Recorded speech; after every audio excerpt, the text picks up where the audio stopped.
چواری شەشی هەموو ساڵێک دیاریکراوە بۆ ڕۆژی جیهانی خوێنبەخشین. ئەوەش لە پێناو بەردەوامی ژیان و پڕکردنەوەی پێویستی ئەو کەسانی پێویستیان بە خوێنی کەسانی تر هەیە.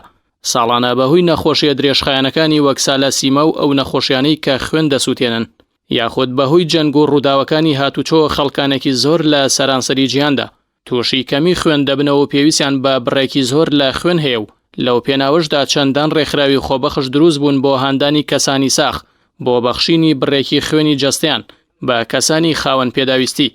دانانی ئەم ڕۆژە هاوکاتە بە ڕۆژی لەدایکبوونی زانە و دامەزرێنەری ڕژەمی ئاڵوگۆڕی خوێن کارل لاندشتاینەر کە بەو بۆنەیەشەوە بووە براوی خەڵاتی نۆبڵی ئاشتی.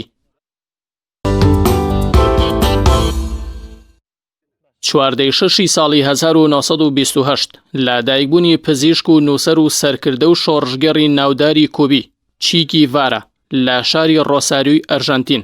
جیفارا یەکێک بوو لە شۆڕژگەڕە ناودارەکانی جیان. دەژی سیستەمی سەرمایەداری و ڕژەمە ئیمپریالیزمەکان جەنگاوە.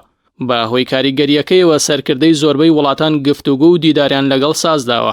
پاش بەڕێکردنی 39 ساڵ تەمەن و بەردەوامبوونی لە خەبات و ڕوبەڕووبوونەوە ساڵی 1967 لە سێدارە درا.